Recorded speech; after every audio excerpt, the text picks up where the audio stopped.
Veridia City wasn't just big, it was a beast. A sprawling concrete monster that inhaled people and exhaled noise, indifference, and the cloying scent of a million competing ambitions. For 17-year-old Leo Kim, only 3 weeks removed from the familiar, ordered streets of Seoul, it felt less like a new home and more like a hostile planet. He walked, shoulders hunched against the relentless visual and auditory assault, the shriek of sirens that never seemed to cease, the jarring bass thumping from passing cars, the overwhelming kaleidoscope of faces that blurred into one anonymous, uncaring mass. Skyscrapers clawed at a sky choked with smog, making him feel insignificant, an ant crawling on the gritty pavement. He missed the comforting aroma of his grandmother's cooking, the easy rhythm of his old life, the simple fact of belonging somewhere. Here, he was adrift, navigating a labyrinth of glass and steel where every corner seemed to turn him further away from himself. He fumbled in his pocket, fingers closing around the smooth, cool surface of his phone, tempted to pull up a picture of his friends back home, a moment frozen in laughter under a familiar sky. But he resisted. His father wouldn't approve. Director Kang, though Leo rarely used the title, even in his head, valued strength, adaptation, assimilation. Blend in, Leo. Observe. Learn the rules. Easy for him to say. His father moved through this city, and presumably others like it, with a quiet, unnerving confidence, a man wrapped in layers of importance and secrecy that Leo couldn't even begin to unravel. Why they were really here, beyond the vague explanation of a crucial diplomatic assignment, remained a mystery. Sometimes Leo felt like a piece of luggage his father had been forced to carry, an inconvenient reminder of a life left behind. He kicked a loose piece of gravel, the small sound swallowed instantly by the city's roar. Did his father ever feel this lost? Did he ever stand on a crowded street and feel utterly, terrifyingly alone? Leo doubted it. Men like Director Kang didn't get lost, they navigated, they controlled, they commanded. Today, the loneliness felt particularly sharp. He was exploring a neighborhood south of their temporary, soulless apartment, a jumble of narrow streets lined with overflowing dumpsters, bodegas blasting unfamiliar music, and brick buildings tattooed with graffiti. The air hung thick with the smell of fried food, damp garbage, and something vaguely chemical. People jostled past him, their eyes sliding over him without connection, or worse, lingering with a suspicion that made his skin crawl. Another outsider. He didn't need to hear the words, he felt them in the stares, in the way someone might subtly shift their bag as he passed. He tried to walk taller, to meet the gazes, but his heart hammered against his ribs. He wasn't fluent enough yet to always catch the nuances, the slang, the rapid-fire exchanges that flew around him like projectiles. Each stumble over a word, each blank look he received when he asked for directions, chipped away at his already fragile confidence. He just wanted to get back to the apartment, lock the door, and disappear into the blue light of his laptop screen. A poor substitute for home, but the only refuge he had. He paused at a crosswalk, waiting for the frantic surge of traffic to obey the blinking red hand. He glanced at his reflection in the grimy window of a pawn shop. Dark hair, wary eyes, clothes that suddenly felt wrong, too new, too foreign. He didn't look like he belonged. Maybe that was the problem. He was a puzzle piece from a different box, forced into a picture where he didn't fit. A wave of homesickness washed over him, so potent it almost buckled his knees. He missed the certainty of his old life, the effortless belonging. Here, every day was a battle, a struggle to simply exist without drawing unwanted attention. He took a deep breath, the exhaust-laden air doing little to calm him. The light changed. He stepped forward, eager to cross, to keep moving, to reach the relative anonymity of a wider avenue. That's when the sound ripped through the air, a violent, tire-shredding screech that was far too close. His head snapped up. A black and white Veridia City police cruiser had slammed to a halt directly in his path, its front bumper mere inches from his legs. The suddenness of it, the sheer aggression, stunned him into immobility. Everything seemed to warp in slow motion. The car's engine idled, a menacing growl. Steam hissed from somewhere underneath. Pedestrians stopped, conversations died, all eyes turning towards the sudden, unwelcome drama. Two doors burst open simultaneously. Officers. Emerging with a predatory swiftness that sent a jolt of pure fear through Leo's veins. They weren't strolling, they were deploying. Their eyes locked onto him, hard and devoid of any curiosity or concern. Just calculation. Leo's breath caught in his throat. His mind raced, scrambling for a reason, any reason. He hadn't done anything. He was just walking. Just trying to find his way. But the way they moved towards him, their hands near their belts, their expressions set like stone, reason didn't seem to matter. He was trapped in their spotlight, pinned like an insect under a magnifying glass, the noisy indifference of the city suddenly replaced by a focused, terrifying silence. Naguayare, ko motivai tianich kan phi bat che du hot dong trenung dung Gemini team wa che duok. Ban ko the bat che du nai tai hot dong trenung dung Gemini. Beneath the badge, an unexpected intervention. The focused silence stretched, thick and suffocating, broken only by the thrumming engine of the Veridia City Police Department cruiser and the distant, indifferent hum of the metropolis. Leo Kim stood frozen, pinned by the predatory gazes of the two officers advancing on him. They moved with a practiced swagger, radiating an energy that felt less like civic duty and more like hunters closing in. The taller one, badge gleaming dully on his chest, nameplate reading Thorn, stopped a foot away. His eyes, chips of cold blue ice, raked Leo up and down with blatant disdain. Well, what have we got here? His voice was a low drawl, dripping with condescending amusement. Lost, little fella? Leo swallowed, his throat suddenly sandpaper. No, I was just crossing the street. His voice came out thin, reedy. Not the confident tone he'd practiced in front of the mirror. Just crossing the street, Thorn echoed, sharing a smirk with his partner, a burly, thick-necked man whose nameplate identified him as Rourke. Rourke cracked his knuckles, the sound sharp in the tense air. Funny place to be just crossing, kid. See any tourist buses around here? I live near here, Leo managed, hating the tremor in his voice. My apartment. Right. Your apartment, Thorn interrupted, leaning in slightly, invading Leo's personal space. The smell of stale coffee and cynicism rolled off him. Let's see some ID. Panic flared in Leo's chest. His wallet. It was back in the apartment, sitting on the dresser. He'd just come out for a quick walk, to clear his head. Stupid. So stupid. I don't have it on me right now. It's back at my place. Just a few blocks. Rourke let out a short, harsh laugh. Of course, it is. They never have it, do they, Thorn? Convenient, Thorn agreed, his eyes narrowing. Maybe we should check your pockets for you. See if you forgot anything else. Before Leo could react, Rourke's rough hands were patting him down, digging into his pockets with unnecessary force. Humiliation burned through Leo, hot and acidic. He could feel the eyes of the onlookers, a silent, captive audience to his degradation. Someone was definitely filming now, he could see the glint of a phone screen held aloft. He felt like an animal in a cage, poked and prodded for the crowd's amusement. Nothing, Rourke grunted, stepping back. Clean for now. Doesn't mean anything, Thorn said dismissively. He gestured vaguely at Leo. Look at him. Probably hopped off the first boat he could find. Another illegal taking up space. The accusation, so baseless, so steeped in casual prejudice, ignited a spark of anger beneath Leo's fear. I'm not illegal. I'm here legally. My father, he works.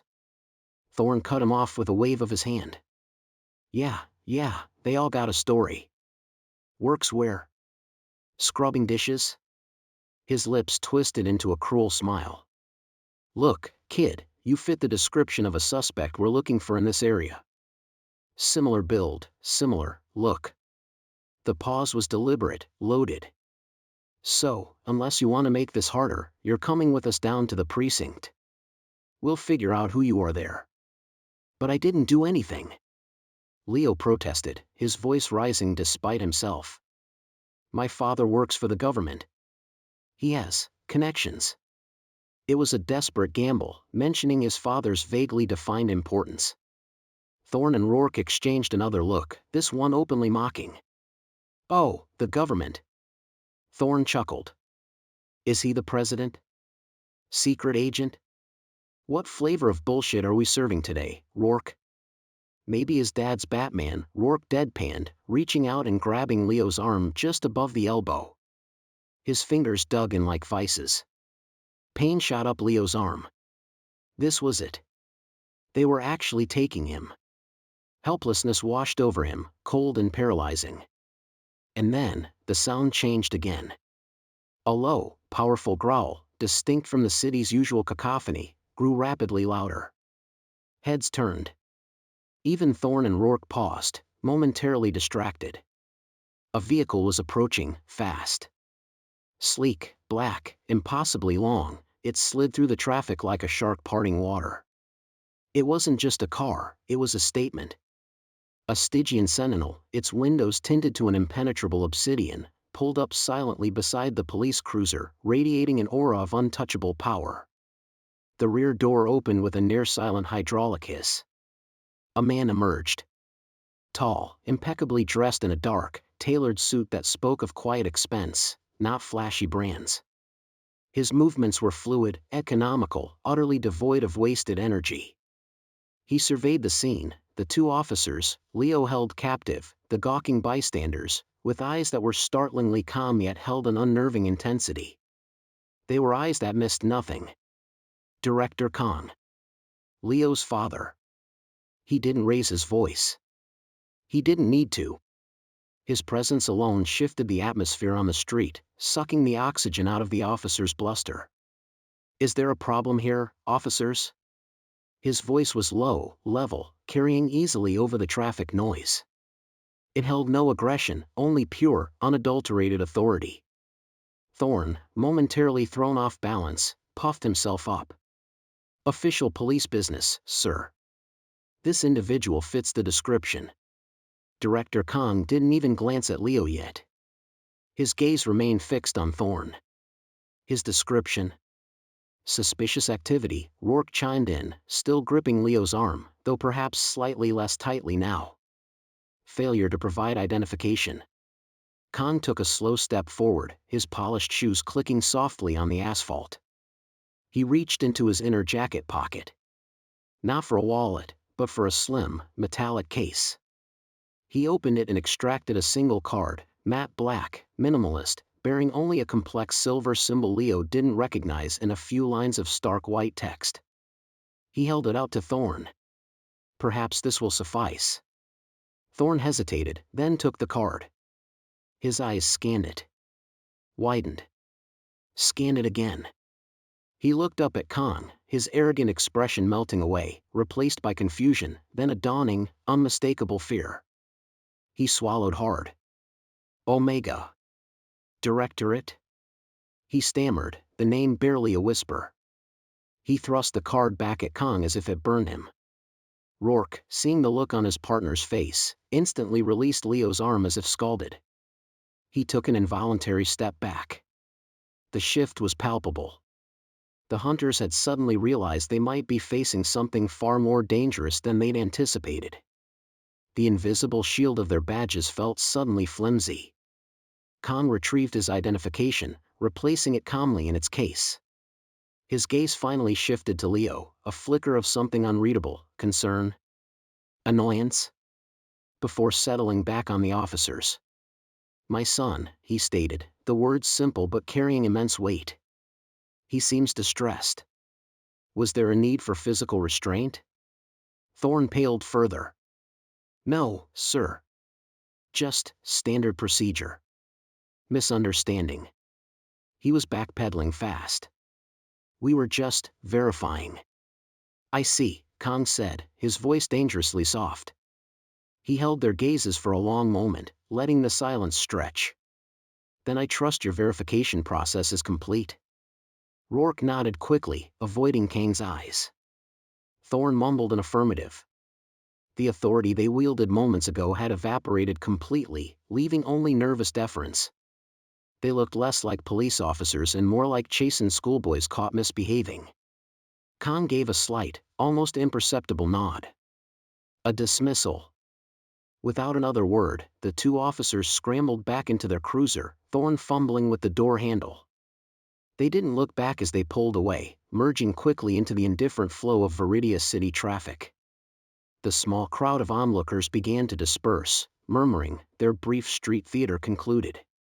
Director Kang turned fully towards Leo, his expression still carefully neutral, yet Leo saw the tension in the set of his jaw. The immediate confrontation was over, the sudden shield of his father's power deployed and withdrawn. But standing there on the grimy sidewalk, the adrenaline fading, leaving behind a shaky residue of fear and humiliation, Leo knew, with a chilling certainty, that this wasn't just a random stop, a misunderstanding. It was the beginning of something else entirely. Something hidden beneath the surface of the city's noise, something connected to the secrets his father carried. The spark had been struck. Whispers and wounds. The ride back to the sterile apartment high above Veridia City was thick with unspoken words. Director Kang drove the Stygian Sentinel with smooth, practiced precision, his face an unreadable mask in the shifting cityscape lights. Leo Kim stared out the tinted window, the earlier confrontation replaying in his mind, the officers' sneering faces, the rough grip on his arm, the sudden, overwhelming presence of his father. Relief warred with a lingering sense of violation, and something else, curiosity. Who was his father, really? What was the Omega Directorate? Questions he knew better than to ask. Kang valued control, discretion. Emotional outbursts, messy questions, they weren't part of the protocol. Leo felt the chasm between them yawn wider, a familiar ache settling in his chest. His father had saved him, yes, but the man himself remained an enigma, a fortress Leo couldn't breach. Later that night, long after Leo had retreated to his room, the fortress was subtly breached from within. In his minimalist study, bathed only in the cool glow of multiple monitors, Director Kang worked. Gone was the tailored suit, replaced by simple dark trousers and a soft shirt, yet the aura of quiet intensity remained. His fingers flew across a non-standard keyboard, accessing layers of encrypted data streams far beyond the reach of civilian networks. He pulled up personnel files for Veridia City Police Department officers Thorne and Rourke. Flags appeared almost immediately. Citizen complaints, a disproportionate number centering around interactions with immigrants and minorities.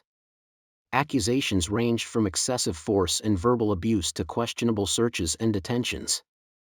Most were marked unsubstantiated or resolved internally. Too neat. Too clean. Kang cross-referenced badge numbers, patrol sectors, dates. Patterns began to emerge like constellations in the digital void. Thorne and Rourke often worked together. Their incident reports frequently mentioned suspects fitting a description that was conveniently vague. Detentions often occurred just outside the range of precinct security cameras.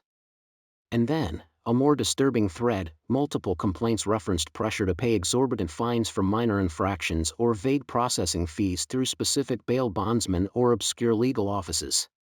Coincidence? Kang didn't believe in coincidence, not on this scale. This wasn't just two rogue officers enjoying a power trip. This smelled organized. Rotten. He made a few encrypted calls, his voice low and clipped, inquiries sent out into the clandestine channels of the Omega Directorate's global network, seeking any intersecting data points, any whispers about similar operations. This required a delicate touch. He couldn't raise official alarms yet, not until he knew the scope of the infection. But the spark from the afternoon's confrontation had indeed ignited something, a cold, methodical fire in Kang's gut. While his father navigated the shadowy depths of data, Leo navigated the equally treacherous corridors of Meridian High. The school, a sprawling brick edifice renowned for academic pressure, felt like another battlefield. The incident with the police hadn't gone unnoticed. Whispers followed him like shadows. See him? That's the kid. His dad must be someone big. Cops backed off fast. The whispers weren't friendly, they were laced with resentment, suspicion. He wasn't just the new Korean kid anymore, he was the new Korean kid whose mysterious father had thrown his weight around. It painted a target on his back. It happened during lunch rush in the cacophonous cafeteria. Leo was trying to find an empty table, balancing his tray, when a senior named Marcus, notorious for his casual cruelty, deliberately stuck out a foot. Leo stumbled, his tray clattering to the floor, scattering lukewarm spaghetti and a carton of milk across the linoleum. Laughter erupted around him. Sharp, jeering laughter that felt like tiny knives stabbing at his exposed nerves. "Watch where you're going, Gook," Marcus sneered, looming over him with his cronies flanking him.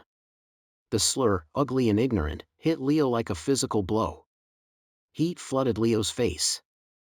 Shame warred with a boiling rage. He wanted to leap up, to smash his fist into Marcus's smug face. But his father's voice echoed in his head, "Choose your battles, Leo. Control." He clenched his fists, knuckles white, and forced himself to start picking up the mess, his hands trembling. His silence only seemed to amuse them more. "What's wrong? Cat got your tongue? Or maybe you just don't speak English?" Another one taunted. "Probably planning something," Marcus added darkly. "Like his daddy, the spy." Spy? Where did that come from? It was nonsensical, yet the word hung in the air, poisonous. Leo felt dizzy, sickened by the injustice, the sheer unfairness of it all. He finally gathered the last of the spill, dumped his ruined lunch, and fled the cafeteria, the laughter echoing behind him. He spent the rest of lunch hiding in a bathroom stall, fists pressed against his eyes, fighting back tears of pure, unadulterated misery. He felt utterly alone, trapped in this hostile city, this hostile school. His father's power had saved him from the police, but it couldn't protect him here. In fact, it seemed to be making things worse. That evening, the silence in the apartment felt heavier than usual. Kang noticed the faint redness around Leo's eyes, the way he picked at his dinner. He'd also found Leo's history textbook tucked away, its cover slightly warped and stained. "Everything all right at school today, Leo?" Kang asked, his tone carefully neutral as he reviewed a data file on his tablet. Leo flinched inwardly. He couldn't tell him. Couldn't admit the humiliation, the powerlessness. It would be admitting weakness, failing the impossible standard his father seemed to embody. "Fine," he mumbled, staring at his plate. "Just tripped in the cafeteria. Spilled some stuff on my book." Kang looked up, his sharp eyes assessing his son. He knew Leo was lying. Years spent reading tells, assessing threats, dissecting deceptions made it impossible not to see the evasion in Leo's posture, the lingering shame in his eyes. But he didn't push. Instead, he said, perhaps a little too stiffly, "Be more careful. And remember, dignity comes from within. Don't let trivial incidents affect your composure." Trivial? Leo wanted to scream. Being called a spy, being laughed at by the entire cafeteria, that's trivial? But he just nodded mutely, the gulf between them widening into an unbridgeable canyon. His father, the formidable director Kang, could face down corrupt cops but seemed utterly incapable of understanding the raw wound of teenage humiliation, the sting of racist taunts. Or maybe he understood, but his own discipline, his own hidden scars, wouldn't allow him to show it. Leo felt a pang of resentment mixed with his shame. He retreated to his room, the silence amplifying his isolation. Kang watched him go, a troubled expression flickering across his usually impassive face before it was quickly suppressed. He turned back to his screen, where flagged incident reports involving officers Thorne and Rourke continued to pile up. Too many coincidences. Too many immigrants reporting similar patterns of harassment, questionable detentions, and financial pressure. This went deeper than two bad apples. Much deeper. He felt a familiar coldness settle in his core, the instinct honed over years in the shadows telling him that the ugliness his son faced on the street and in school, and the patterns emerging on his screen, were just different branches of the same diseased tree. And he suspected the roots ran very deep indeed. He needed more information, someone on the inside, or perhaps, someone who specialized in digging where others feared to tread. Echoes of the past. The patterns on Director Kang's screen were more than just data points, they were whispers of a deeper rot gnawing at the heart of Veridia City. Officers Thorne and Rourke were symptoms, ugly pustules on the surface, but the disease itself, that required a different kind of expertise. His own resources within the Omega Directorate were vast but geared towards global threats, geopolitical maneuvers. This felt localized, embedded within the city's very sinews, protected by layers of bureaucracy and, likely, official complicity. Prodding too hard through official channels might trigger alarms, burying the truth deeper. No, this needed someone familiar with the city's underbelly, someone tenacious enough to dig where others wouldn't dare, someone who understood the delicate dance of information and risk. He knew the name. Elena Vance. A journalist whose reputation preceded her, sharp, uncompromising, with a knack for unearthing stories powerful people wanted buried. A risky move, contacting an outsider. But the incident with Leo, the emerging pattern, the risk of inaction felt greater. He arranged the meet. A dimly lit corner booth in a perpetually shadowed cafe down near the old shipping yards, smelling faintly of stale grease and desperation. A place where conversations could get lost in the general gloom. Kang arrived first, choosing a seat facing the door, his back to the wall. Habit. He ordered black coffee he didn't intend to drink, his senses on high alert. Elena Vance slid into the opposite side of the booth precisely on time. Mid-40s, maybe, with tired lines etched around sharp, intelligent eyes that seemed to absorb everything. She wore a practical trench coat over unassuming clothes, but there was nothing unassuming about her presence. She carried the weary cynicism of someone who'd seen humanity's worst, yet beneath it simmered an unextinguished fire. She ordered tea, her gaze assessing Kang with undisguised curiosity and a healthy dose of skepticism. Director Kang, she stated, her voice low, neutral. Your message was intriguing. And vague. Ms. Vance, Kang replied, matching her quiet tone. The directorate preferred anonymity, but reaching out to her required revealing at least his title. I appreciate you meeting me on short notice. My inquiries are sensitive. Most inquiries that land on my desk are, Director. Especially when they come from organizations like yours. A faint challenge flickered in her eyes. I deal in facts, verifiable truth. Not shadows and whispers. Kang allowed a small, tight smile. Sometimes shadows hold the most illuminating truths. I have reason to believe 2 VCPD officers, Thorne and Rourke, are involved in more than just overzealous policing. He briefly recounted the incident with Leo, omitting the Omega Directorate ID reveal, framing it as a concerning encounter involving excessive force and racial profiling. Elena listened intently, stirring her tea, her expression unreadable. When he finished, she nodded slowly. Thorne and Rourke. Yes. Their names keep popping up. She pushed a stray strand of brown hair from her face.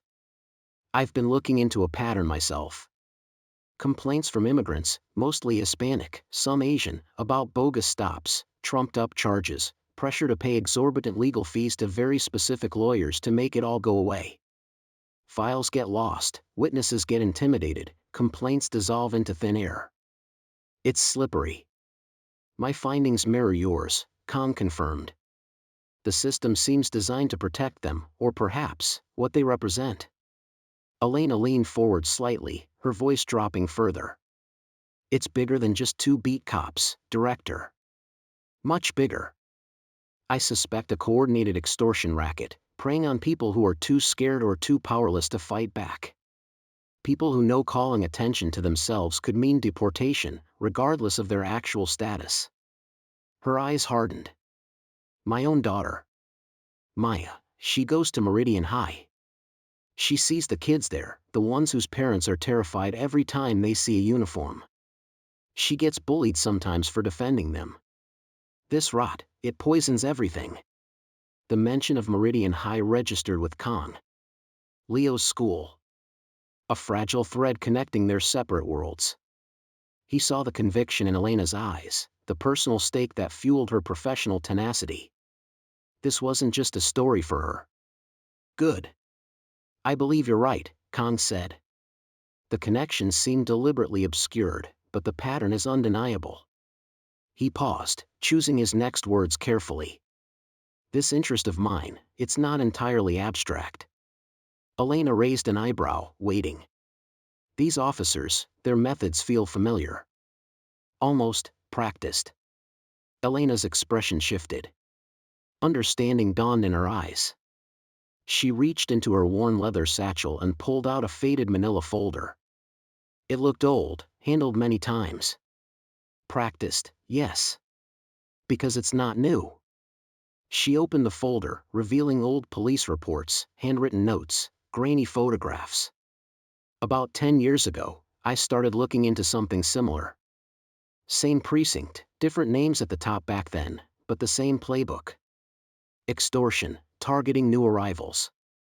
Kang felt a cold premonition creep up his spine. I got close, Elena continued, her voice tinged with old frustration. There was a detective, young, ambitious, really sharp. Korean American, like your son. He was deep inside it, collecting evidence, ready to blow the whistle. She slid a photograph across the table. A younger man in a VCPD uniform, smiling, proud. Instantly recognizable, despite the years. He was making people nervous. Powerful people. Then one day, poof. He vanished. Car found abandoned near the old harbor district, no body, case went cold faster than a Veridia winter. Everyone assumed he ran, maybe got dirty himself. But I never believed it. Kang stared at the photograph. The world seemed to tilt, the low hum of the cafe fading to a distant roar in his ears. The smiling face belonged to his older brother. Daniel. Elena watched him, her sharp eyes missing nothing. She pointed to the name typed beneath the photo on an old report. His name was Daniel Kang. The air left Kang's lungs. He felt an icy hand squeeze his heart, the carefully constructed walls around his emotions threatening to crumble. 10 years. 10 years of silence, of unanswered questions, of a grief buried so deep he rarely acknowledged it. His family back in Korea had accepted Daniel's death, held memorials, mourned. But Kang had always felt it, that stubborn, irrational flicker of hope, that instinctive brotherly connection that refused to believe Daniel was truly gone. And now, here, in this grimy cafe, the ghost of his brother had stepped out of the shadows, right into the heart of this burgeoning darkness. He is my brother, Kang managed, his voice barely audible, roughened by an emotion he hadn't allowed himself to feel in a decade. Elena Vance's eyes widened. She drew in a sharp breath. Oh my God, she whispered, leaning back as if struck. Director. I had no idea. She looked from the photo back to Kang's face, seeing the resemblance now, the shared intensity in the eyes. This changes everything. Kang slowly pushed the photograph back towards her, his hand steady despite the turmoil inside. The coldness he'd felt earlier solidified into something harder, sharper. Ice turning to steel. Elena was right. This changed everything. It was no longer just an investigation spurred by an attack on his son, no longer just a matter of abstract justice or dismantling a corrupt system. This was blood. This was family. This was about Daniel. What had his brother truly discovered? Who had silenced him? And why, after 10 years, were the same ugly echoes reverberating on the streets of Veridia City, touching his own son? The shadows in the cafe seemed to deepen, stretching long and ominous, filled with the ghosts of the past and the promise of future danger. His brother's fight was now his own. Naguayare, ko mot vi tianich kan phi bat che du hot dong trenung dung Gemini timwa che duok. Ban ko the bat che du nai tai hot dong trenung dung Gemini. Ghosts and gadgets. The revelation in the grimy cafe settled like lead in Director Kang's stomach. Daniel. His brother. Vanished 10 years ago, swallowed by the same darkness Kang now found himself circling. It wasn't just a pattern anymore, it was a vendetta echoing across a decade. Justice took on a sharper, more personal edge. If Daniel had gotten close enough to be silenced, he must have left something behind. Something concrete. Daniel was meticulous, bordering on paranoid, a trait Kang recognized in himself. He wouldn't have gone down without creating a contingency, a breadcrumb trail for someone to follow. And there was only one place that trail might realistically begin: Daniel's last known address, an apartment left untouched, frozen in time, in the decaying heart of Veridia City's old harbor district. Kang made the decision quickly. He would go himself. And Leo would come too. Perhaps it was a mistake, exposing his son to more potential danger. Or perhaps, Kang thought with a grim internal logic, it was necessary. Leo needed to understand the stakes, the legacy of the fight they were now undeniably caught in. Secrets had festered long enough in their family. The old harbor district felt like a different city altogether, forgotten by Veridia's relentless march towards modernity.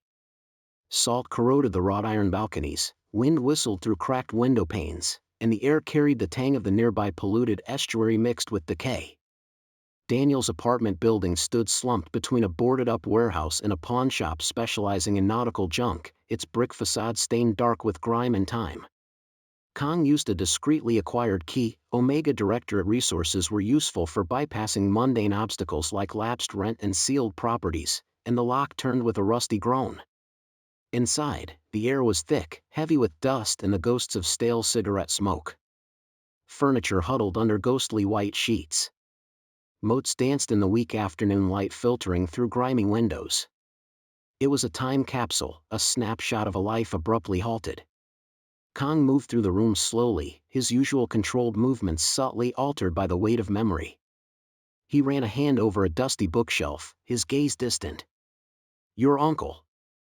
"Daniel, he loved books," Kang said, his voice softer than Leo had ever heard it. It startled Leo, this crack in his father's armor. Especially old detective novels. Raymond Chandler, Dashiell Hammett. He said they were more honest about the city than the official reports. Kang picked up a framed photo lying face down on a cluttered desk. He wiped the dust away, revealing two young men, impossibly young, grinning, arms slung around each other's shoulders, Kang and his brother, Daniel, back in Korea, years before Veridia City claimed one of them. "He was always the funny one," Kang murmured, a faint, sad smile touching his lips. "Always getting into trouble, pulling pranks. Drove our parents crazy. But he had a fire in him. A fierce sense of what was right. Couldn't stand bullies, couldn't stand seeing people pushed around." He placed the photo back down carefully. Leo watched his father, seeing not just the imposing director, but a man mourning a lost brother. He felt a surge of connection, a shared grief for the uncle he'd never known. He started searching alongside his father, his earlier reluctance replaced by a quiet determination. He wanted to find what Daniel had left. For his uncle. For his father. They worked methodically. Kang, with his ingrained training, checked for loose floorboards, hollow spots in the walls, hidden compartments behind fixtures. Leo examined bookshelves, peered inside drawers filled with forgotten trinkets, ran his hands along baseboards. The silence stretched, punctuated only by the creak of old wood and the distant sounds of the city outside. An hour passed. Then another. Dust coated their clothes, frustration began to build. Had they been wrong? Had Daniel hidden his evidence elsewhere? Or had they found it first, whoever they were? Kang paused, leaning against a doorframe, discouragement flickering in his eyes. That's when Leo noticed it. Tucked away on the bottom shelf of a bookcase filled mostly with worn paperbacks, there was one incongruous item, a thick, leather-bound edition of Moby Dick. It looked older, more expensive than the surrounding books. Something about its placement felt deliberate. Leo pulled it out. It was heavier than it should be. He flipped through the pages, normal. Then he felt it, a slight unevenness in the back cover. Running his fingers along the inside edge, he found a tiny seam. He worked his fingernail into it and pried. The back cover wasn't solid, it was a facade. Inside, nestled in a precisely cut hollow, lay not a notebook, but a sleek, slate-gray object, an encrypted solid-state drive. Small. Dense. Humming with potential secrets. Dad, Leo breathed, holding it out. Kang crossed the room in 2 strides, taking the drive. His eyes, instantly sharp and analytical again, examined it. No markings, no manufacturer logo. Custom. Secure. Daniel, you clever bastard, he whispered, a mix of pride and sorrow in his voice. This had to be it. The key. Just as Kang slipped the drive into his pocket, a sound echoed from the hallway outside the apartment door. Footsteps. Heavy, deliberate, coming up the stairs. Too heavy for the building's usual tenants. Kang's head snapped up, his body instantly taut, alert. He exchanged a look with Leo.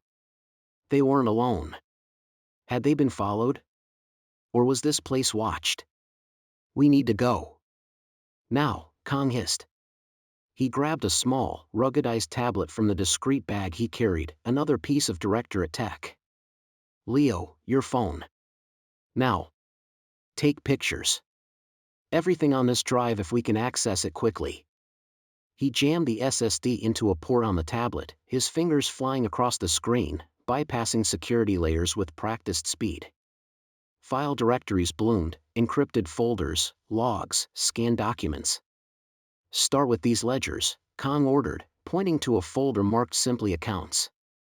Leo fumbled with his phone, hands shaking, clicking photos of the screen as fast as he could while Kang navigated through files detailing payments, names, shell corporations.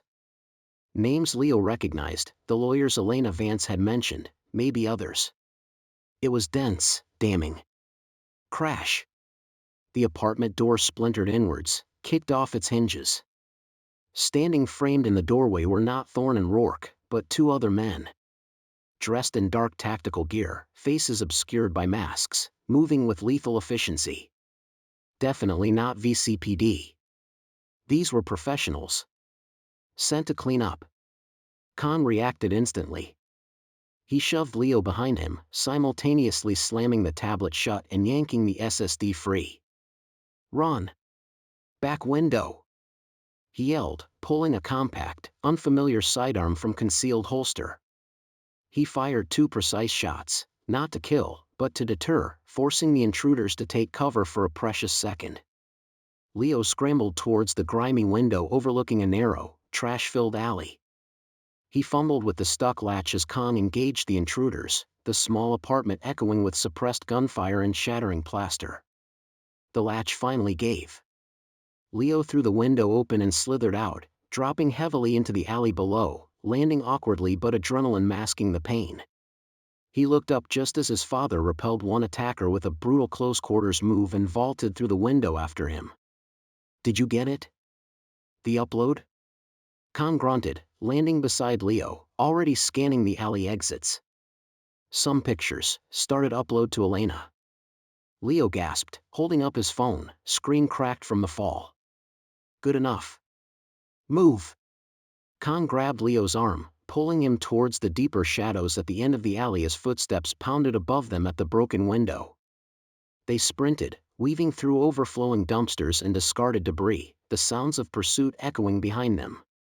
They burst out onto another derelict street, Kang quickly pulling them into the dark maw of an abandoned loading dock. They pressed themselves against the cold, damp concrete, listening, hearts hammering. The sounds of their pursuers faded momentarily. They were clear, for now. But the message was brutally clear. They had Daniel's legacy in their hands, fragmented digital copies or not, and whoever silenced Daniel knew they had it. They weren't just investigating a conspiracy anymore. They were the targets. On the run. Hunted. The ghosts of the past had fully materialized, armed and dangerous. The Empire Strikes Back. Hiding in plain sight was an art form director Kang had mastered years ago, but doing it with his 17-year-old son in tow, in a city that now felt actively hostile, was a different beast entirely. They moved between anonymous safe houses procured through obscure Omega Directorate protocols, the encrypted hard drive, or rather, Leo's phone containing fragmented, crucial photos of its contents, feeling like a ticking bomb. They knew the clock was running. The failed retrieval attempt at Daniel's apartment meant the enemy knew they possessed something dangerous. Retaliation wouldn't be subtle, it would be systemic. Miles away, in a polished mahogany-paneled office overlooking Veridia City's glittering, indifferent skyline, that retaliation was being set in motion. Police Commissioner Hayes, a man whose tailored suits couldn't quite conceal the brutishness beneath, swirled amber liquid in a heavy crystal glass. Across from him sat Judge Sterling, his silver hair immaculate, his expression one of bored impatience, occasionally checking his gold watch. The air hummed with privilege and impunity. The apartment was compromised, Hayes stated flatly, his voice a low rumble. The operatives were unsuccessful. Kang and the boy got away. He didn't mention the SSD drive specifically, need to know. Sterling likely didn't care about the details, only the results. Judge Sterling sighed, adjusting his silk tie. Unfortunate. This Kang fellow. Directorate, you said? That complicates matters. Loose ends are untidy, Hayes. Especially loose ends with international implications. He's digging into his brother's disappearance, Hayes continued, ignoring the implied criticism. And those two idiots, Thorne and Rourke, gave him the opening by harassing the kid. He took a slow sip of his drink. He met with that reporter, Vance, too. She's been a thorn in our side for years. Sterling waved a dismissive hand. Journalists are gnats. Easily swatted. The directorate man is the problem. He has resources, immunity, potentially. Potentially, Hayes agreed, a cold smile touching his lips. But immunity can be suspended. Especially if legitimate concerns are raised through the proper channels. Concerns about national security, perhaps? Sterling's eyes glinted with understanding. Espionage? Against a directorate officer? Bold. Necessary, Hayes corrected. We muddy the waters. Discredit him. Use the system against itself. I've already made overtures to our friends at the FIB. Planted a seed about Kang abusing directorate resources, making unauthorized contact with foreign assets. Plausible deniability all around. By the time he untangles the red tape, we'll have ensured he's no longer a factor. In the brother's cold case? Sterling inquired mildly. Stays cold, Hayes said firmly. Some ghosts need to remain buried. He raised his glass. To keeping Veridia City tidy. Sterling merely nodded, already thinking about his afternoon golf game. The official wheels turned with surprising speed. Kang received the summons via a coded directorate channel, routed through layers of protocol but originating, he suspected, much closer to home. An urgent request for consultation at the Republic of Korea consulate. He knew, instantly, what it meant. The consul general, Mr. Choi, looked genuinely distressed. He wrung his hands, his usual diplomatic polish replaced by nervous anxiety. Director Kang, this is highly irregular. Unpleasant. He cleared his throat, shuffling papers on his desk. We've received an official démarche. Serious allegations have been raised by the host government concerning potential misuse of your diplomatic status. Espionage, Director. Kang remained impassive, his training a shield against the wave of cold anger washing over him. These allegations are baseless, Consul General. Baseless or not, Choi fretted, the FIB is launching a formal investigation. Washington is involved. They are requesting your diplomatic immunity be temporarily waived pending the outcome. And Seoul is strongly advising repatriation to avoid a diplomatic incident. He leaned forward. Director, please. Come home. We can sort this out through official channels. Staying here, it's untenable. Dangerous. Kang's gaze was steady. Repatriation. It was the sensible option. The safe option. Leo would be safe. But it was also surrender. It meant letting Hayes, Sterling, and whoever else crawled in this city's underbelly win. It meant abandoning Daniel's memory, letting his sacrifice be for nothing. Consul General, Kang said, his voice quiet but firm. Returning would be seen as an admission of guilt. I cannot abandon my son, nor can I abandon the truth I came here to find. Running is not an option. Choi sighed, defeated. Your immunity is suspended, Director. You are still protected by Directorate protocols, I assume, but within Veridia City, you are vulnerable. Be careful. The FIB interrogation room was predictably sterile, designed to amplify pressure. Two agents, polite but persistent, laid out the fabricated evidence, logs of encrypted communications misinterpreted, legitimate Directorate contacts framed as illicit foreign liaisons, financial transfers related to operational expenses twisted into something sinister. Kang parried their questions with practiced ease, maintaining perfect military composure, dismantling their flimsy case piece by piece. Yet, beneath the calm exterior, frustration simmered. He was fighting smoke, wrestling with carefully constructed lies amplified by institutional weight. They didn't need proof, they just needed to tie him up, discredit him, neutralize him. Just like they did to Daniel. The thought hardened his resolve. He would not break. But even as the system tightened its grip on Kang, cracks were appearing elsewhere in the edifice of corruption. In the busy bullpen of the VCPD's 27th Precinct, Officer Eddie Ramirez, young, idealistic, and increasingly disillusioned, overheard Thorne boasting to Rourke in the locker room. Not about Kang, but about the routine shakedowns. Another bodega owner coughed up $5,000 yesterday, Thorne bragged, laughing. Said he needed time to pay his visa processing fee. Easy money. Ramirez's stomach churned. His own parents had run a small grocery store, worked themselves to the bone, terrified of any official attention. He knew families like that were easy targets. He thought about the Directorate guy's kid, the fear in his eyes during that street stop he'd heard about. Later, discreetly accessing the precinct's informal digital log, the one cops used for notes the official system might lose, Ramirez found Thorne's entry about the bodega owner, complete with veiled references to preferred lawyers and payment drop points. His conscience warred with his fear of retribution. But the image of those scared immigrant faces won. He copied the relevant entries onto a burner flash drive. Meanwhile, across town in the imposing courthouse, Sarah Chen, a junior clerk in Judge Sterling's chambers, felt sick. Tasked with organizing old case files for archiving, she stumbled upon a series of suspiciously expedited deportation orders, all signed by Sterling, all involving defendants represented by the same small group of lawyers Kang's investigation had flagged. Tucked within one file, misfiled or forgotten, was a printed email chain between Sterling and Commissioner Hayes from years prior. It discussed managing the Daniel Kang situation and ensuring operational stability through judicial discretion. Chilled to the bone, Sarah realized the depth of the conspiracy reached right into her own office. Her family had come to Veridia as refugees. She knew the vulnerability, the hope for justice. Sterling's casual corruption felt like a betrayal of everything she believed in. Hands trembling, she photographed the emails with her phone during her lunch break. That night, Elena Vance received two anonymous, encrypted messages within an hour of each other.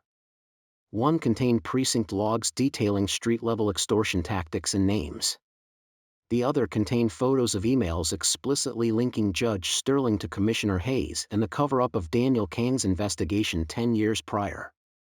Elena stared at the screen, the pieces clicking into place with terrifying clarity. It wasn't just Thorne and Rourke.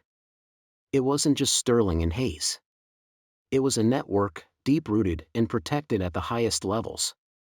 Director Kang was caught in the official gears of the frame-up, cornered by the very system he was trying to expose.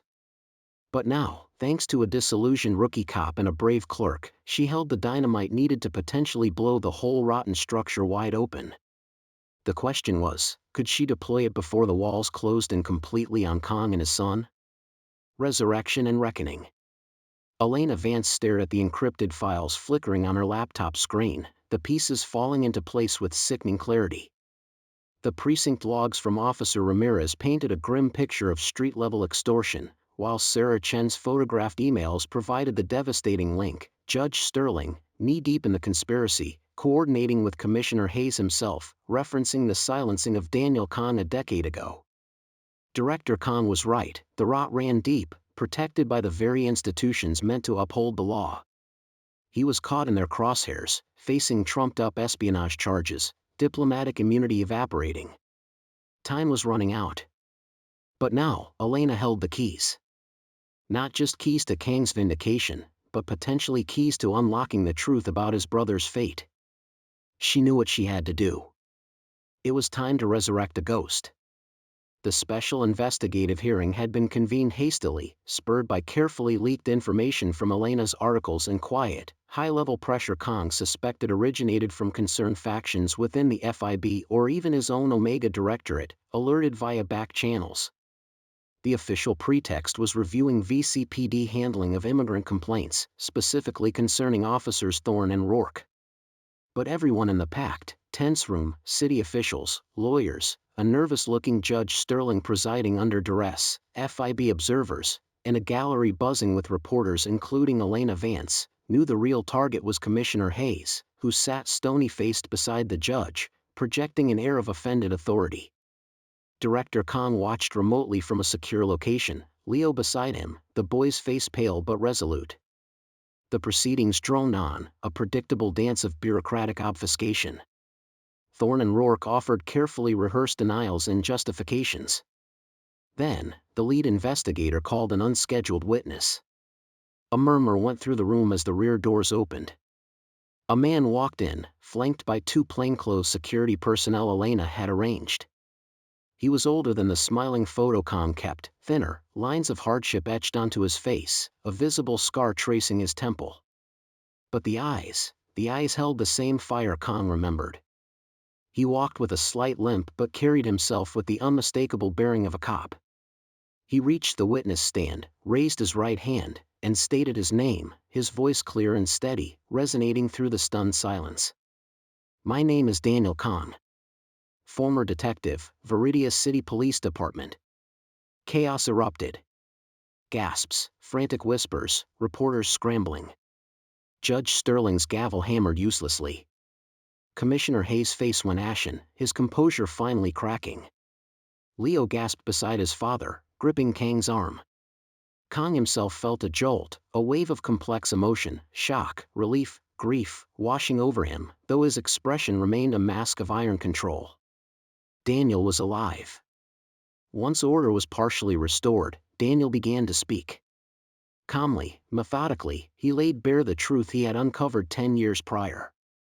The systematic targeting of vulnerable immigrants by officers like Thorne and Rourke, acting under implicit orders from higher-ups.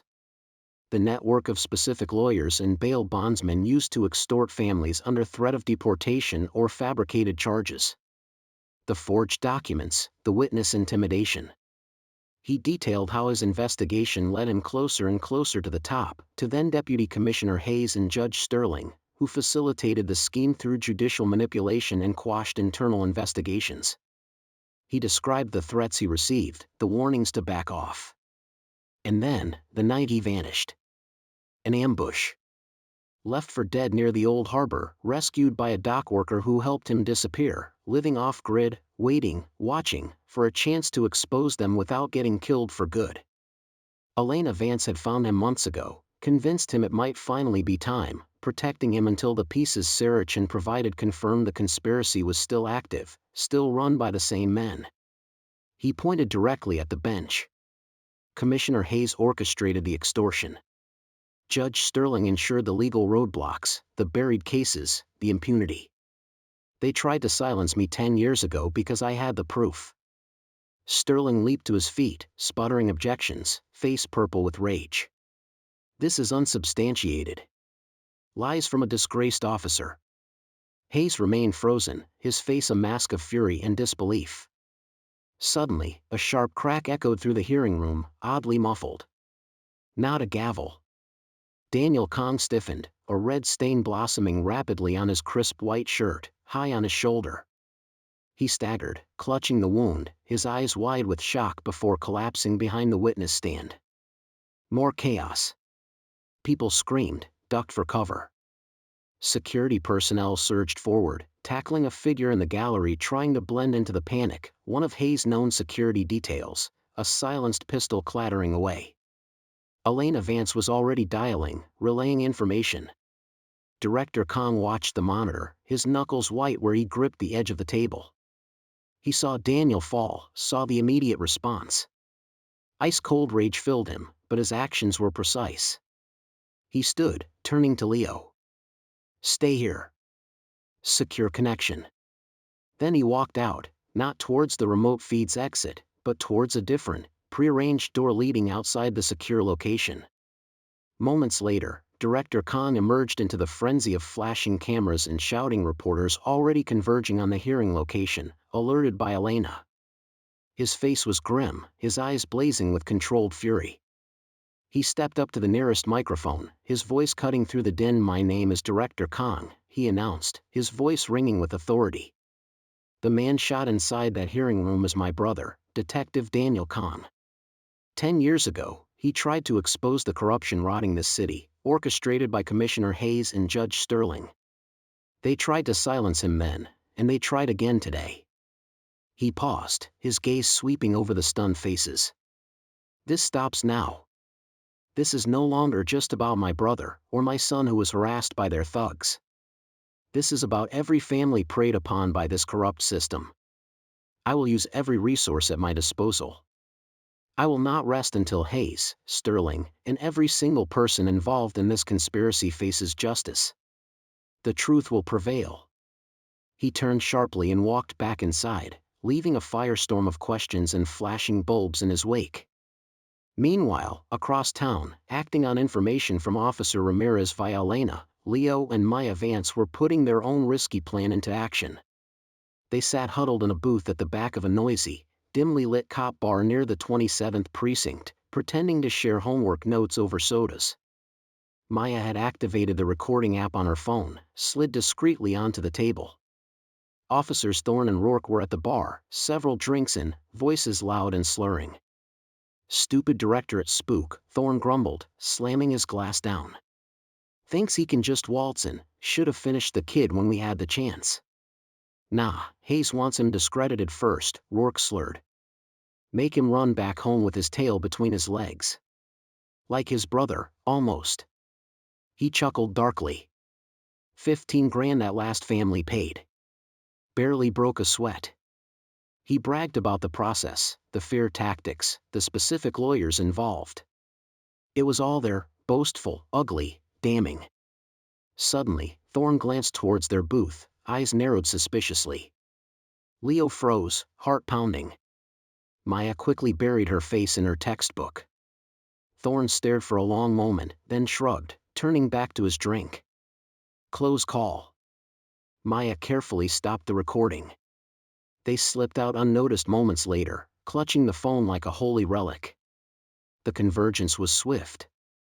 Daniel Kang's explosive testimony, though cut short, combined with Sarah Chen's damning emails and now the crystal-clear recording from Maya's phone, created an irrefutable case.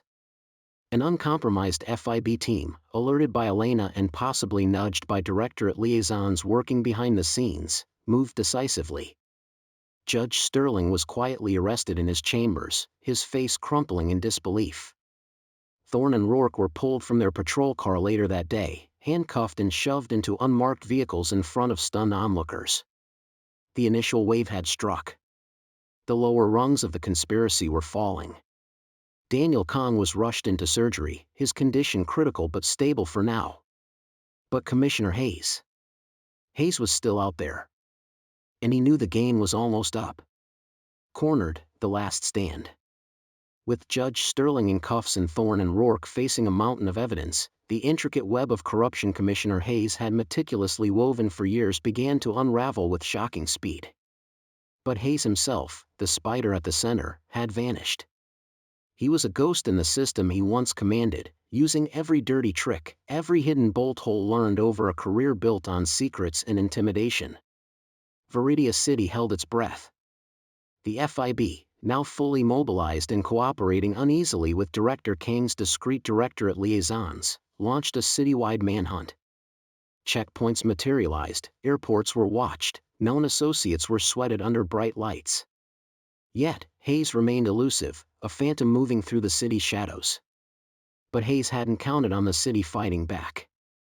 Not the official city of press conferences and political maneuvering, but the real city. The story, fueled by Elena Vance's relentless reporting and amplified by Daniel Kang's dramatic testimony, even delivered from a heavily guarded hospital bed where he was slowly recovering, had caught fire. It resonated particularly in the immigrant communities Hayes and his cronies had preyed upon for so long. Fear, long a tool of suppression, began to curdle into anger, then into action. Suddenly, information flowed not just through official channels, but through the grassroots network of the ignored and the exploited. It started as a trickle, then became a flood. A Korean taxi driver reported dropping off a man matching Hayes' description near a low-rent motel in the industrial outskirts, a place far removed from the commissioner's usual haunts. The owner of a small Dominican diner in Washington Heights mentioned a nervous, well-dressed man paying cash for coffee and disappearing quickly, his eyes constantly scanning the street. A student at Meridian High, emboldened by Leo and Maya's bravery, told Maya about seeing Hayes' distinctive car parked late at night near a warehouse complex rumored to be controlled by associates Sterling had protected. Elena Vance's news outlet became an unofficial clearinghouse, vetting tips, connecting dots alongside Kang's analysts who cross-referenced the street-level intel with financial traces and communication intercepts. The sprawling, anonymous city suddenly felt small, its eyes and ears turned against the man who once thought he owned it. Hayes, accustomed to moving through Veridia like a king, now found himself hunted, his face plastered on news sites, his carefully constructed anonymity shattered. He was a rat trapped in a maze of his own making, and the walls were closing in. From snippets of intercepted calls and sightings, a picture emerged of Hayes' increasing desperation. The offshore accounts Sterling had managed were frozen. His political allies were distancing themselves rapidly. His network of loyal VCPD officers, spooked by the arrests of Thorne, Rourke, and Sterling, were either cooperating with the FIB or disappearing themselves. He was running out of money, out of options, out of places to hide. His arrogance curdled into paranoia. Then came the chilling move Kang had half expected. A message, relayed through a burner phone to Elena, then immediately to Kang at the hospital where he was visiting Daniel. It wasn't from Hayes directly, but the source was clearly acting on his orders. Tell Kang the boy looks vulnerable visiting his uncle. Accidents happen. Loose ends need tying. Attached was a grainy photo, clearly taken with a telephoto lens, showing Leo entering the hospital earlier that day. A cold fury, sharper than anything he'd felt before, settled over Kang. This wasn't about power anymore, it was petty, vicious spite from a cornered animal. He immediately increased security around Daniel's room and ensured Leo stayed within the Directorate's secure perimeter. But Hayes' threat achieved something else, it inadvertently gave them a triangulation point. The timing of the photo, cross-referenced with recent sightings, pointed towards one area Hayes might feel comfortable operating from, a place he knew intimately, a place tied to his dirty secrets, the Old Harbor District, near where Daniel had been ambushed 10 years ago. The final net drew tight around the decaying piers and abandoned warehouses of the Old Harbor. Acting on coordinated intel, Directorate analysis pinpointing a likely warehouse hideout, FIB surveillance teams tracking vehicle movements, and a final tip from Officer Ramirez about a known stash house Hayes used in the area, the tactical teams moved in under the cloak of pre-dawn darkness. Spotlights from circling helicopters pierced the gloom, illuminating rusted cranes and crumbling brickwork. Kang, Elena, Maya, and Leo watched the operation unfold from a command post set up a safe distance away. Daniel Kang watched intently via a secure video link from his hospital bed, his face grim. They saw the FIB team breach the warehouse, heard the muffled shouts, the brief exchange of fire. Then, a figure burst from a side door, sprinting towards the end of a long, dilapidated pier jutting out into the dark, choppy water. Commissioner Hayes. Wild-eyed, disheveled, a stark contrast to the immaculate figure of authority he once projected. He ran until he reached the end of the pier, trapped, the dark water swirling below, the lights of the pursuing agents closing in behind him. He turned, raising a handgun, his face contorted in a mask of rage and desperation. "Stay back!" he screamed, his voice hoarse, carried on the wind.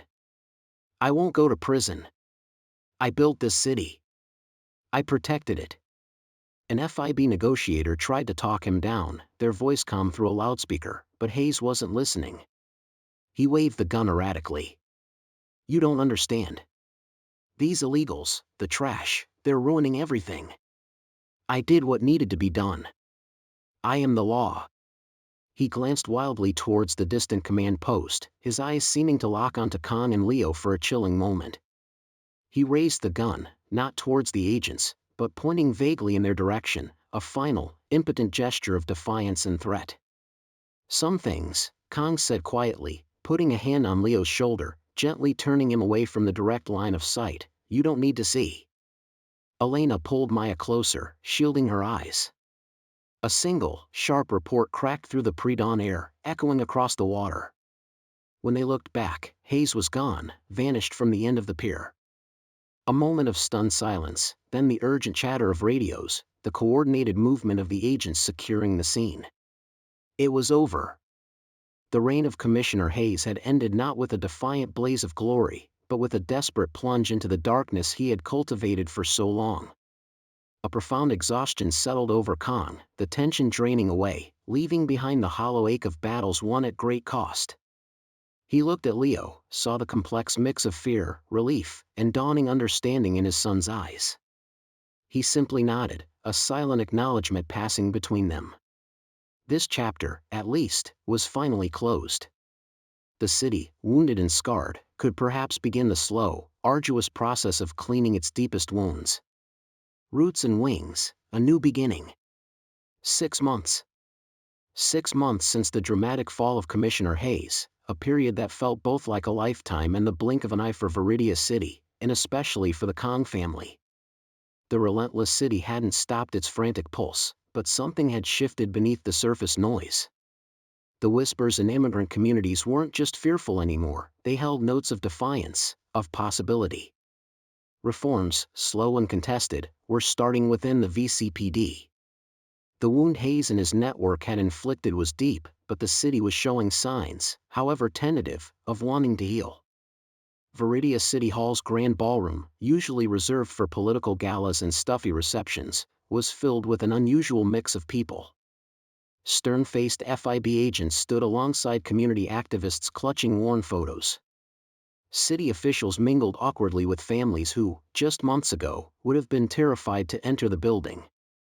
At the front, beneath the city seal, stood the mayor, flanked by a chastened new police chief and representatives from the FIB and the ROK consulate.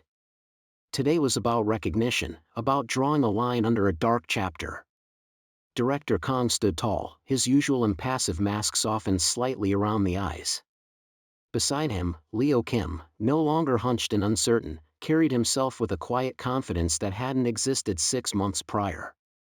And next to Leo, leaning lightly on a cane but standing straight, was Daniel Kang, his presence a testament to resilience, the scar on his temple a visible reminder of the price of truth.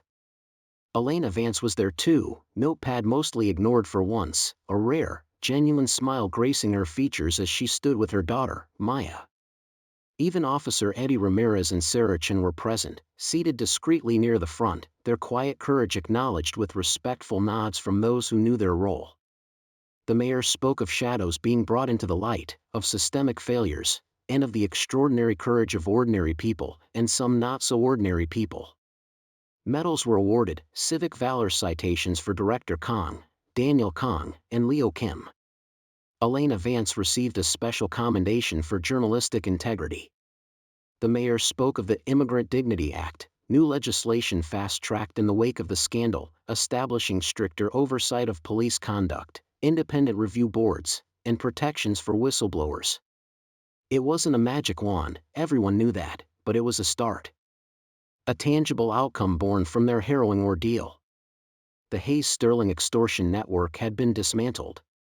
Sterling, facing irrefutable evidence, had taken a plea deal, his judicial career ending in disgrace. Thorne, Rourke, and several other implicated officers and lawyers were awaiting trial, their convictions widely expected.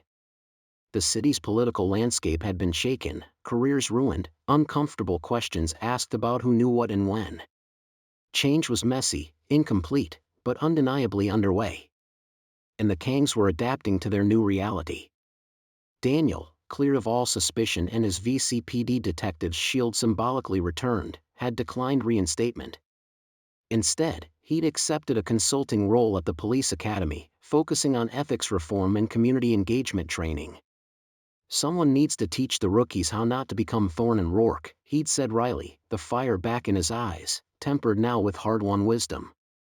Director Kang, having weathered the internal directorate scrutiny that inevitably followed the FIB's politically motivated espionage charges swiftly dropped once Daniel testified and the whistleblower evidence emerged, found his own path altered.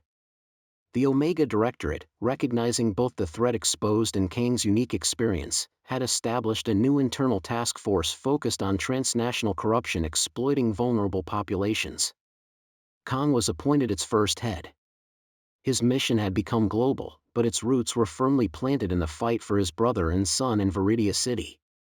But perhaps the most profound transformation was Leo's. He walked the halls of Meridian High differently now. The whispers hadn't entirely vanished, but their tone had changed. He was no longer just the outsider, the victim, or the spy's son. He was the kid who, alongside Maya Vance, had courageously captured the recording that helped bring down corrupt cops. Some students, like Marcus, offered awkward, mumbled apologies. Others simply gave him space, unsure how to interact with someone who had touched something so dangerous and real. Leo accepted it all with a newfound equanimity. He didn't need their approval anymore. He knew who he was. He found himself navigating the space between two cultures with growing confidence. He spoke Korean fluently with his father and uncle, embracing the heritage that had once felt like a barrier. He bantered easily in English slang with Maya, who had become a true friend, forged in the crucible of their shared experience. He was Korean. He was American. He was Veridia City. He was Leo Kim. The pieces no longer felt disparate, they were integrating, forming a stronger, more complex whole. The relationship with his father had shifted too. The rigid walls of Director Kang's reserve hadn't crumbled entirely, decades of training and innate personality saw to that, but there were breaches. Moments of quiet pride in Kang's eyes when Leo spoke up in a community meeting. Shared silences that now felt comfortable, companionable, rather than empty. Awkward, brief conversations about Daniel, about family history, about the future, that felt like bridges being built across the chasm that had once separated them. He understood his father better now, the weight he carried, the reasons for his control, the deep loyalty beneath the stoic surface. And he sensed his father was beginning, finally, to truly see him. One crisp autumn afternoon, sitting with Daniel on a park bench watching the city bustle around them, Leo asked the question that had been forming for months. "Uncle Daniel. Dad, are we staying here? In Veridia?" Daniel smiled, the expression reaching his eyes, crinkling the skin near his scar. "Your father has his new unit. Important work. And I have some rookies to straighten out." He looked at Leo. "But more importantly, what about you, Leo? Is this home now?" Leo thought about it. He thought about the noise, the grime, the lingering prejudice, the challenges. But he also thought about Maya's fierce loyalty, Elena's courage, Officer Ramirez and Saracen risking everything, the unexpected support from strangers in the community, the bond forged with his father and the uncle he'd found. He thought about the fight, the feeling of standing up for something, of finding his voice. "Yeah," Leo said, surprising himself with the certainty in his voice. "Yeah, I think it is." They would stay. Not just because of duty or obligation, but because they had carved out a place here, paid for it with pain and courage. They belonged. Later, looking out his apartment window at the familiar, sprawling panorama of Veridia City lights, Leo no longer felt overwhelmed or alienated. The city was still a beast, yes, but it wasn't faceless anymore. It held memories, struggles, connections. It held his family, his friends, his future. He was applying to colleges soon, law, maybe? International relations? Journalism like Elena? He wasn't sure yet. But he knew, with a clarity that resonated deep within him, that whatever path he chose, it would be guided by the compass his uncle had given him metaphorically, and perhaps literally, the legacy of his family, the pursuit of justice, the courage to speak truth even when your voice shakes. The fight wasn't over, the larger struggles for fairness and dignity continued every day in countless ways across the city and the world. But Leo Kim wasn't afraid anymore. He had his roots, deep and strong, and now, finally, he had his wings. He was ready to fly.